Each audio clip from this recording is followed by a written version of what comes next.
Some crimes are so heartbreaking or shocking that they change laws, change society, or even earn the label Crime of the Century. But the stories that made headlines in decades past aren't necessarily remembered today. I'm Amber Hunt, a journalist and author, and in each episode of this show, I'll examine a case that's maybe lesser known today, but was huge when it happened. This is Crimes of the Centuries.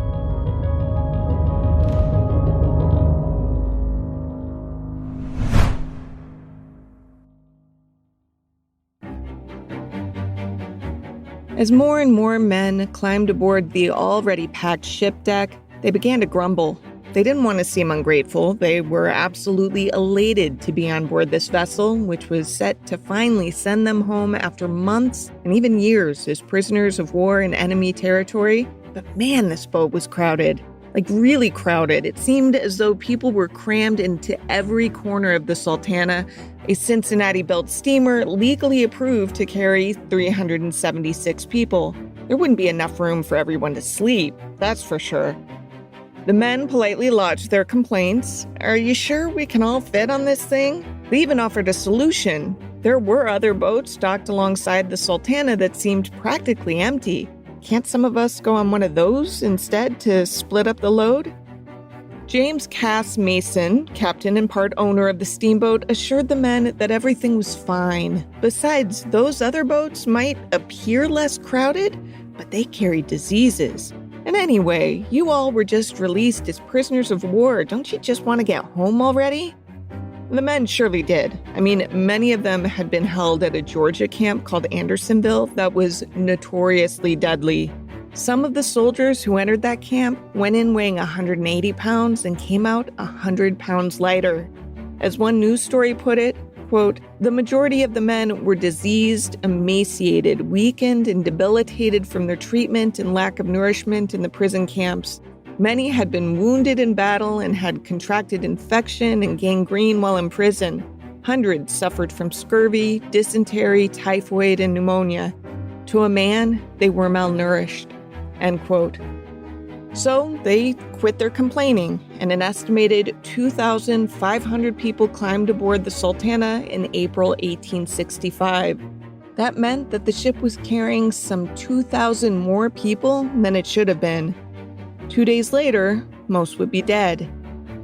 As an investigation eventually found, it turned out their fates had been sealed by greedy men, including Captain Mason, whose decision to ignore maritime regulations in exchange for getting financial kickbacks from the company who owned the Sultana resulted in not only his own death, but in avoidable carnage that remains today the worst maritime disaster in the history of the United States. Usually, when you think of more than 1,000 people dead at sea in a historically significant shipwreck, you think of the Titanic. Truth is, though, the Sultana disaster not only came 50 years earlier, but it was far worse. But because so much else was happening in the country around the same time, including the assassination of President Abraham Lincoln, which occurred April 14, 1865, so about 2 weeks before the Sultana disaster, it's often just a footnote in the Civil War-era history books.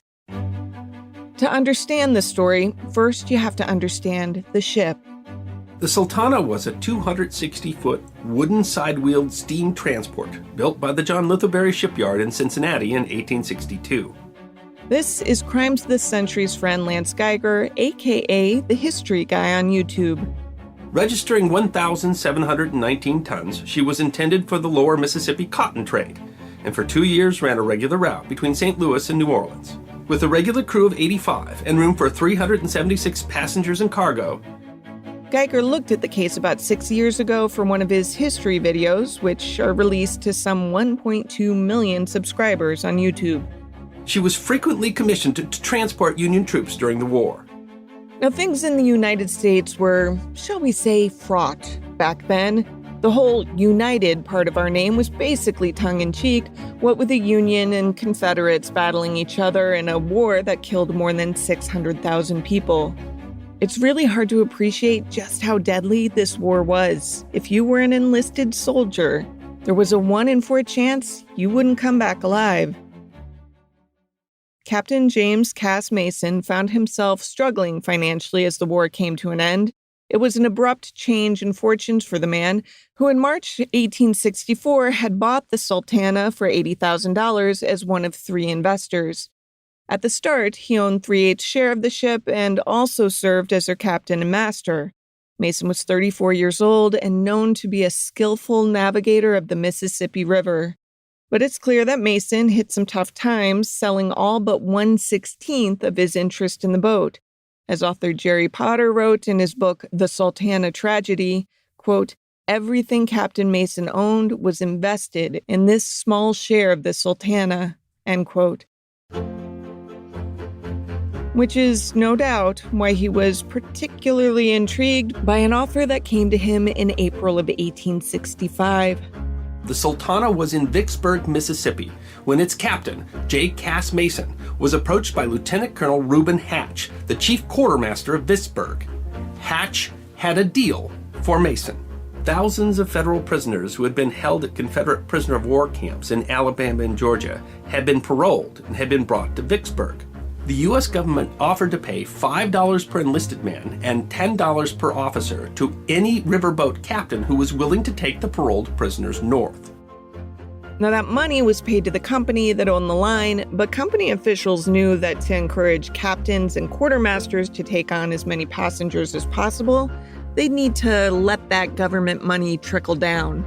So the lines in turn often offered per-soldier bonus payments to quartermasters and captains, which gave both incentive to cram the ships full of soldiers. Those rates might be, say, 20 to 50 cents per soldier. This will come into play later. Now, straight away, there were some issues Captain Mason should have raised. For starters, there was the capacity issue. While ships during the Civil War were often overloaded beyond their legal capacity, Hatch's offer promised Mason a full load of 1,400 prisoners on a boat, legally rated to carry 376. And it wasn't an empty boat to begin with either. Mason already had a few hundred non-POW passengers to ferry up the river, including some women and children, plus cargo like sugar and grain. More than that, though, Mason should have mentioned, our boiler's been giving us fits. But he didn't, despite knowing damn well not only that it was true, but how it had been caused. From a History Channel documentary. During the summer and fall of 1864, Mason pushed Sultana to her limits, setting a new speed record on the Mississippi. The numerous hurried trips and the high steam pressure they required took a toll on the boat's tubular boilers. Their temperamental coolant tubes were continually clogged with Mississippi mud, prompting pressure to rise, increasing the danger of an explosion.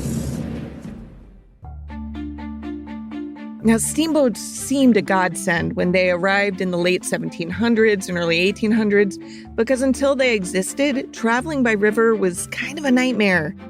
Basically, you were at the mercy of the river current and manpower. Flat-bottom keelboats could transport goods, and going downstream was pretty straightforward. The tricky part was coming back. According to A History of Steamboats, published by the Army, the riverboatmen had to, quote, pull the boats against the current, end quote, to return upriver from where they started. A round trip could take as long as 9 months. Sometimes the boat owners would skip the return, tear their boats apart to sell the lumber, and then travel over land to get back home and do the whole thing over again. That's how difficult the journey back was. Toward the end of the 18th century, however, a Scotsman named James Watt invented an engine run by steam. John Fitch was the first to build one in the United States. His was a 45-foot steamboat that sailed down the Delaware River as members of the Constitutional Convention looked on in 1787. But Fitch's design was prohibitively expensive, and the first successful steamboat came in 1807 as built by American inventor Robert Fulton. Now, any boat run by steam qualifies as a steamboat, but most of the ones you picture from the late 19th and early 20th centuries were specifically paddle wheel boats. They had a hull made of timber and a wooden paddle wheel that was sort of akin to a bicycle wheel and that it had spokes coming from it. Those spokes were attached to planks. Steam powered the paddle wheel to move, pushing the planks through the water, which in turn gave the ship momentum to move against the current. But the steam part in this whole equation could be really dangerous. The steam was made in these metal boilers that were filled with water heated by wood or coal burned in a firebox. According to the Army, quote, "The biggest danger facing steamboats was boiler explosion. If boilers were not carefully watched and maintained, pressure could build up in the boiler and cause a spectacular and deadly explosion. One of the worst steamboat disasters ever recorded was that of the General Slocum. The General Slocum's boiler exploded, killing 958 people and injuring 175. The General Slocum explosion was one of the worst recorded, but it was hardly the first or the last. From 1811 to 1851, 21% of river accidents were caused by explosion." End quote. I read that whole thing in part because I think it's interesting that the Army put this report out and mentioned one of the worst boiler explosions in history, which happened in 1904, but not the worst. Maybe that's because the General Slocum's dead didn't include more than 1,000 prisoners of war and didn't involve military personnel cutting corners to make a buck. Anyway, come April 1865, the war's end meant that trade had drastically slowed. So steamboat owners weren't faring very well, Captain Mason included. Competition for business among steamboats was fierce. With little incoming capital, with the war now at an end, Captain J. Cass Mason believed his fortunes were about to change, with tens of thousands of federal troops and prisoners needing transportation to their homes in the North. If you do the math, the money offered was staggering for the time. As Geiger mentioned earlier, the U.S. government paid $5 per soldier and $10 per officer. And even if we just use the $5 figure at the 1,400-person load Lieutenant Colonel Hatch had offered, that's $7,000, which translates to some $131,000 in today's money. But that company made a point to spread some of that money down to the captain and quartermaster, too. So the plan was allegedly this. Instead of dividing the passengers among several different steamships, Hatch would ensure that Mason's boat, Sultana, got all of the POWs who were being transported from a place called Camp Fisk. In return for Hatch sort of funneling these POWs to Mason, Hatch and the captain would share some of the government payoff. The POWs would get home and both men would line their pockets. They figured it was an everybody wins situation. But it wasn't.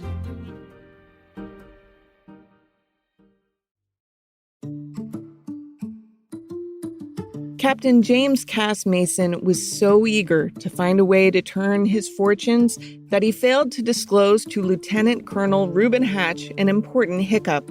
Not only had Sultana's boilers been repaired twice in recent voyages, but just before the ship reached Vicksburg, where all of these POWs were to board, they'd given out again. Once the boat docked at Vicksburg the evening of April 23rd, Chief Engineer Nathan Wintringer sought out a local boilermaker named R.G. Taylor, who found a bulge in the middle larboard boiler, the portside boiler, which was one of 4 boilers total on the ship. Anyway, this bulge was bad enough that Taylor was actually surprised the boat had even made the trip from New Orleans, which had been its last stop. Captain Mason and Wintringer told the Boilermaker to patch up the bulge, but Taylor, the expert on such matters, said, "Nah, man, this is really bad. I can't just slap a Band-Aid on it. I need to replace 2 metal sheets, and that's going to take some time." Mason did not want to be waylaid that long, so he kept pressuring Taylor to limit the repair to a 26-inch by 11-inch patch.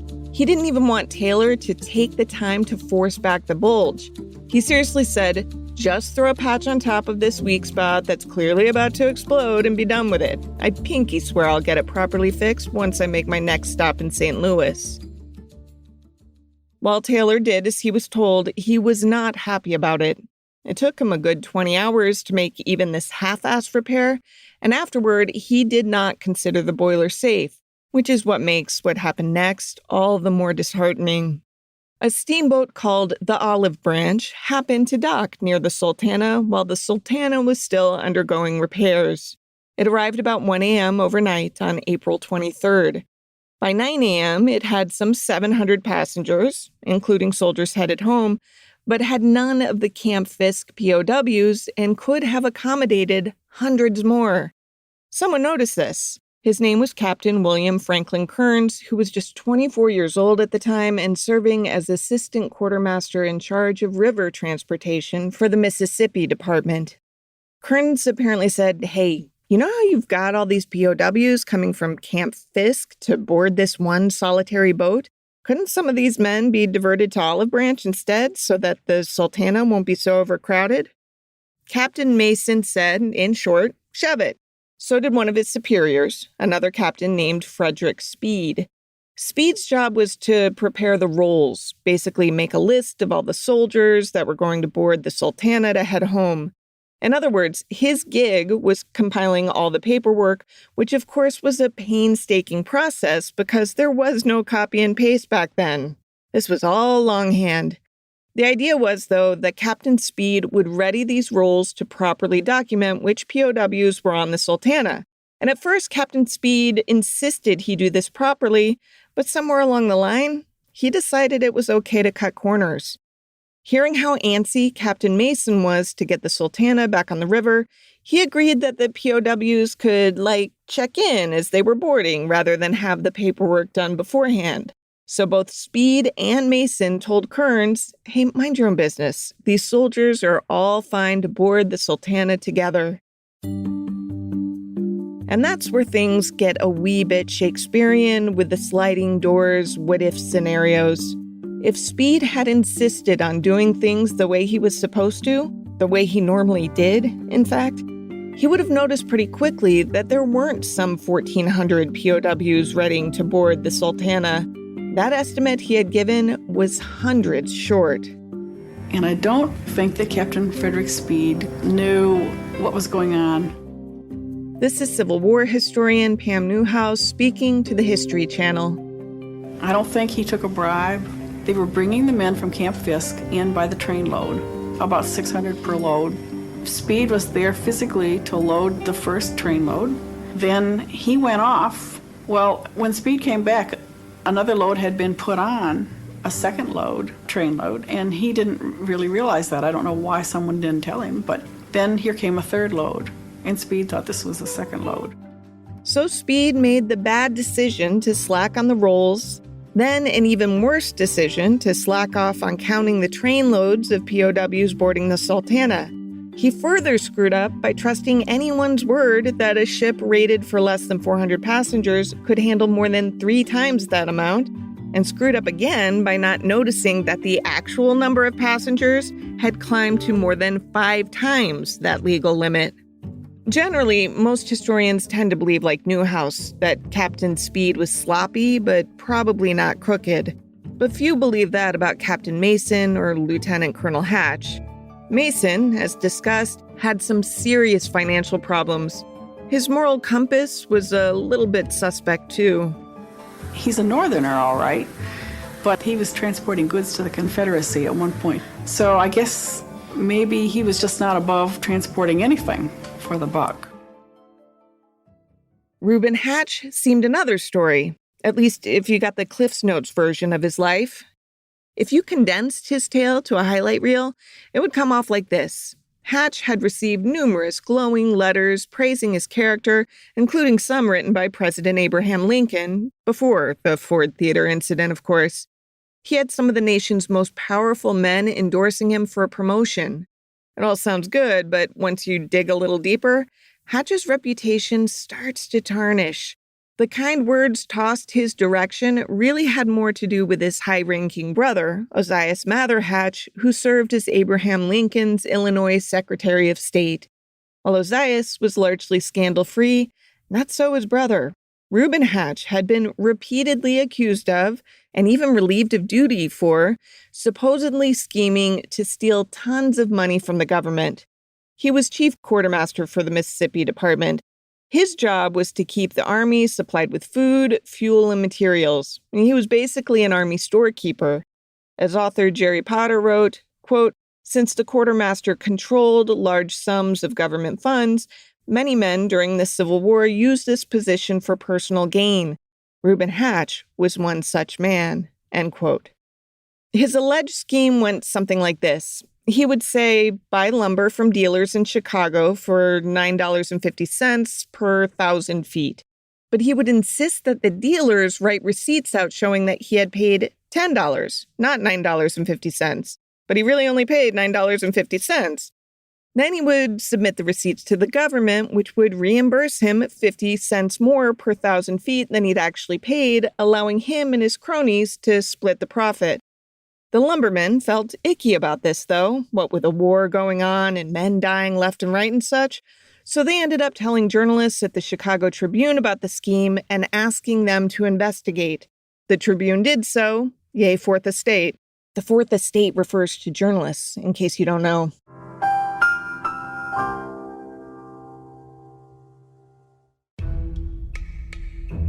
On December 12, 1861, a story ran with the subhead, "The False Invoice System." It reported that, quote, "The most respectable lumber dealers of the city have informed us of false invoices that have been made in recent sales of lumber for the camps at Cairo," end quote. It continued, "The lumber dealers don't like this style of doing business. They suspect that there is something rotten about it. They are not in the habit of billing lumber at one price and taking another for it. They are patriotic and honest men and don't want to have the government swindled where they can prevent it." Brigadier General Ulysses S. Grant ordered an internal investigation helmed by a Captain William Hillier, and all hell was on the cusp of breaking loose. Hillier found that not only was Hatch doing this scheme, but that he'd been keeping two ledgers, a public and a private one, both of which were found washed ashore along the Ohio River. Note to criminals, if you're gonna do the two-ledger thing, you better make damn sure the private ledger, the one documenting your illegal doings, never turns up anywhere, ever. Anyway, the more officials dug, the more shady dealings they found connected to Hatch. Like, he had chartered one steamboat for $1,200 per month, but reported to the government that it cost him $1,800.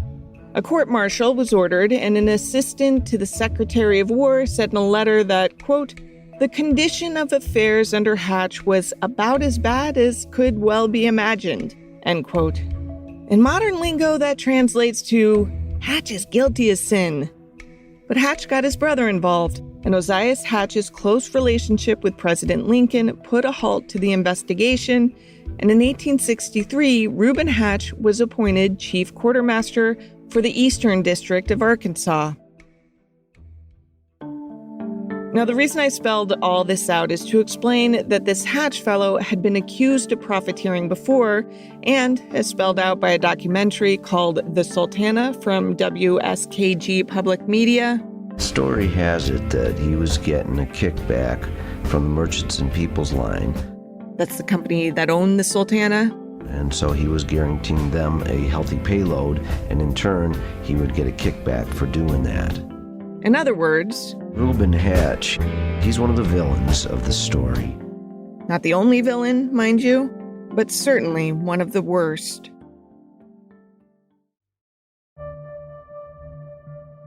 As the war prisoners from Camp Fisk arrived trainload by trainload to crowd aboard the Sultana, the cramped conditions became increasingly tough to ignore. Multiple military men flagged the matter. They noticed another boat, this time the Pauline Carroll, which belonged to one of the competitors to Merchant and Peoples, which owned the Sultana. This ship was tied up beside the Sultana and clearly had tons of room. Captain Kearns, who had already tried to divert passengers to other ships, again told Reuben Hatch, "Hey, don't you think it makes sense to split these passengers up?" To his credit, Hatch did at least send a telegram to Captain Speed asking whether they were putting too many people aboard the Sultana, but between the two of them, they agreed that everything was fine and the prisoners shouldn't be split up. Kearns was persistent, though. He went above Hatch's head and tried again. When that failed, he actually went to speak to the crew of the Pauline Carroll, who said, "Hey, we're nearly empty. Send us some of those prisoners." The boat's master even agreed to wait a while despite having been cleared to leave for St. Louis. For a split second, it seemed the wait might not have been in vain. As more and more soldiers boarded the Sultana, the upper decks began to visibly sag despite having been reinforced with additional posts. Seeing the boat's sagging decks, the line of soldiers suddenly stopped. The History Channel again. The few men with the strength to protest demanded to be transferred to the Pauline Carroll, a near-empty steamer docked at the wharf. To prevent the loss of valuable passengers, a loading officer concocted an outrageous story. Historian Pam Newhouse. The loading officer told them, "You can't go on that boat because there's smallpox on board." And of course, that was what scared everybody in that time and place. There was no smallpox aboard the Pauline Carroll, nor were there many passengers whatsoever. The truth was that the ship's master had only offered 20 cents per man, a tiny fraction of the $5 per soldier fee that the government paid, and apparently less than half the 50 cents per man that the Sultana was promised. As such, the Pauline Carroll, which had a legal capacity greater than the Sultana, left Vicksburg with just 17 passengers on it. Meanwhile, soldiers like Private Isaac Van Nuys of the 57th Indiana Infantry later recalled being so jammed together that they felt more like hogs than humans, or, as Van Nuys put it, quote, "huddled together like sheep for the slaughter," end quote. Still, despite the concerns they raised, and despite guys like Kearns and others trying again and again to raise alarm bells about the overcrowding, the bottom line is that the highest-ranking officers continued to order these traumatized, homesick soldiers to get aboard the Sultana. They did as they were told. By the time Sultana was ready to depart Vicksburg, this 260-foot steamboat rated for 376 passengers bore the weight of approximately 2,500 persons, 120 tons of sugar, 90 cases of wine, 60 to 70 horses and mules, 100 hogs, and the crew's beloved mascot, a pet alligator who lived in a box behind one of the wheelhouses. Yes, a pet alligator. Put a pin in that, it'll come up again later. After the Sultana pulled away from the dock, the mood of the soldiers improved even if their conditions didn't. Here's an actor reading the words of a Private Chester Berry describing the men's first day on the river. "All went as gay as a marriage bell for a while. A happier lot of men, I think, I never saw than those poor fellows were. The prospect of soon reaching home made them content to endure any amount of crowding. The main thought that occupied every mind was home, the dearest spot on earth." Looking back, this was such a slow-motion disaster. A couple of days after its launch, the Sultana stopped briefly at Helena, Arkansas. A photographer opted to take a picture, which excited the soldiers aboard. Even though they'd been warned to stay as still as possible on the ship, they got excited about having their photo taken, and a bunch rushed portside, nearly causing the Sultana to capsize. That photo is one of just a couple that still exist of the Sultana, and you can see that every available space is crammed with humans. It was clear to onlookers that this ship was way beyond capacity. Still, it forged ahead. It stopped once more at Memphis, after which the people aboard did their best to try and go to sleep for the night. Many didn't have blankets, much less cots, so they shivered on the damp wooden decks, trying to get a little rest. Some made a point to huddle near the boilers, where they could find a little warmth. They had no idea that the boiler had recently been fitted with a half-assed patch, or that some crew members worried that the patch was starting to give. Nor did they know that even Captain Mason, one of the men who had been adamant that his ship could handle this enormous load, had started worrying aloud that maybe there were too many people on board. He expressed a concern that he had so many men on board that he would give anything. He would give his share of the Sultana if he could just get these men safely. upriver. Come 2 a.m., things were quiet as the Sultana reached about 7 miles north of its last stop in Memphis. Then suddenly, the silence was shattered by a blast that one witness described as more powerful than 100 earthquakes. The midsection of Sultana exploded, sending a geyser of steam, wood, and bodies 50 feet into the nighttime sky. Those who weren't killed instantly crawled away from flames that had already engulfed the middle of the boat. Apparently, the patch affixed to the larboard boiler blew, which in turn caused 2 more boilers to blow virtually simultaneously. Some men awoke in the water, completely disoriented, but while those passengers were spared a fiery death, the water was just as dangerous. Most of the people aboard didn't know how to swim. Many were emaciated, wounded, or riddled with infections already, and didn't have the stamina to save their own lives. Plus, the Mississippi was frigid that spring morning and swollen, too, with heavy rains. The shore was 3-4 miles away, which of course was impossible for the men to even know because they couldn't see that far in the nighttime. The people who'd been immediately thrown into the water were arguably the luckiest, though, outside of those who died instantly. Others were scalded by boiling water, some mortally so. One man looked down to see both his ankles were broken with the bones exposed.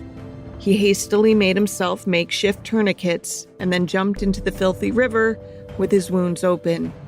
Another thing that happened, though, was there was so many men jumping off the boat that they were jumping down on top of each other. They would go into the water like hundreds at a time and take each other down. So the panic just reigned. Those who survived were the ones who had managed to keep their wits about them. These are people who grabbed onto bits of wood, bales of hay, chunks of stairs, and even floating corpses of dead mules and horses bobbing down the river. One man, a private named William Luganbeal, remembered the crew's pet alligator and sought out its sturdy crate. Finding it, he killed the gator with a bayonet, tossed the crate into the water and jumped after it, riding it to safety. This is a true story. The alligator's name was Sal, and a Sultana-devoted museum still sells Sal the alligator toys to this day.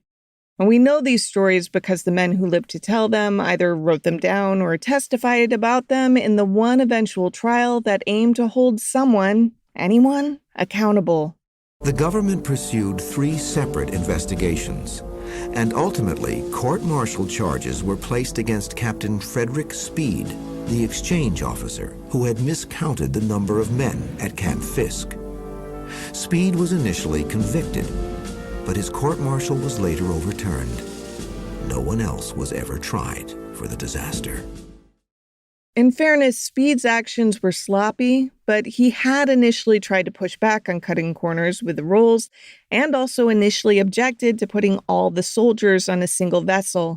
On top of that, he supposedly wasn't in line to get a cut of the kickbacks.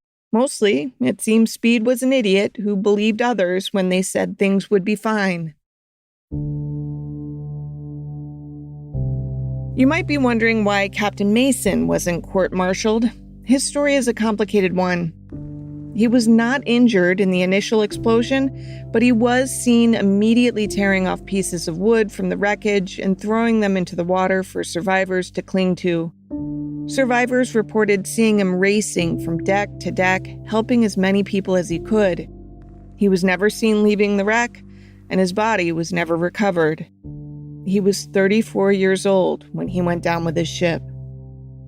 There had been talk of court-martialing Lieutenant Colonel Hatch, but it never happened. It seems his brother still had considerable pull, even after Lincoln's assassination.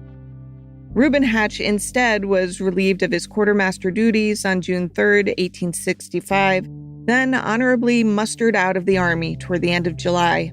He died in 1871, with no mention of his controversies in the obituary I found. There's never been a completely reliable tally of how many people were aboard the Sultana when it exploded, which wouldn't have been a problem if Captain Speed had completed the roles in advance like he was supposed to. The best estimates put the count between 2,100 and 2,500, and the author Potter makes a solid case as to why he thinks it was toward the higher end of that range. Only about 900 people survived, and that's not a definite figure either, because some 200 of the soldiers who were initially marked as survivors ended up dying from their burns or other injuries before they ever made it home to their loved ones.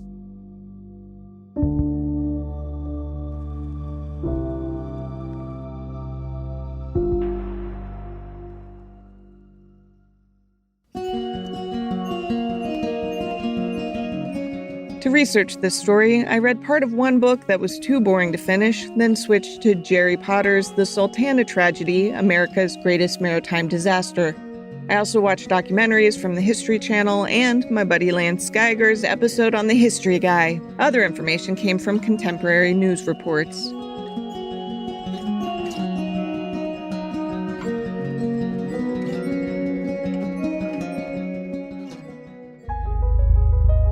Crimes of the Centuries is a production of the Obsessed Network. To learn more about its shows, go to obsessednetwork.com. This episode was written by me, Amber Hunt, and produced by Jennifer Swatek. Steve Tipton edited the script. Original music is by Bruce Hunt and Andrew Higley. Other music comes from Blue Dot Sessions and Universal Music Productions. If you like us, help us out by rating and reviewing us on Apple Podcasts. For more information or to recommend a case, go to centuriespod.com. On Instagram and Twitter, we're at centuriespod, and check out our Crimes of the Centuries podcast Facebook page.